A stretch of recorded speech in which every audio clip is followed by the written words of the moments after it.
Saint-Vincent. Depuis 1850, nous avons une tradition d'excellence dans l'éducation et le soin aux enfants malvoyants.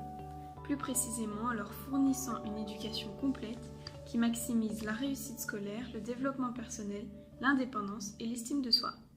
Aujourd'hui, l'école de Saint-Vincent est reconnue comme l'une des plus importantes écoles dans le pays pour les malvoyants.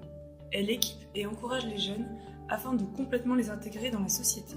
Guidé par notre directeur, Dr John Patterson, les nouveaux buts de l'école sont d'être une entreprise éducative. L'école met en place des projets collaboratifs et créatifs qui élargissent le champ des opportunités pour les jeunes malvoyants. Le campus de Saint-Vincent fournit aujourd'hui des lieux pour le démarrage d'entreprises en échange de précieuses expériences de travail pour les jeunes. Un exemple de projet, la Sidebox.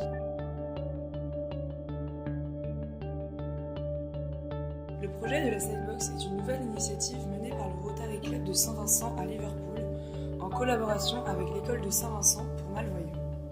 Son but est d'aborder l'isolement des enfants malvoyants dans ce monde en développement en leur fournissant des équipements qu'ils sont capables d'utiliser afin de les engager dans des activités sportives et de développer leurs capacités. Le jeu du Boccia se compose de 6 boules rouges et 6 boules bleues, soit une couleur par équipe. La boule blanche sera la boule cible.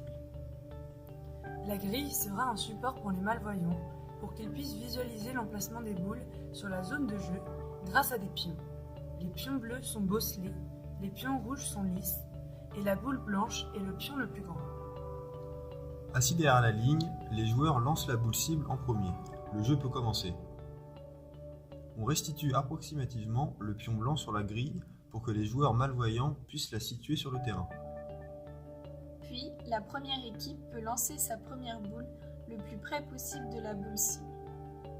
Sa boule est alors localisée sur la grille pour qu'il puisse se représenter les distances entre les boules. C'est au tour de l'autre équipe de lancer sa boule.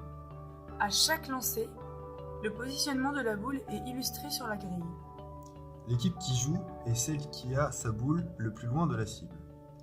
Par exemple, l'équipe rouge continue de jouer tant qu'elle n'est pas plus proche de la cible que l'équipe bleue.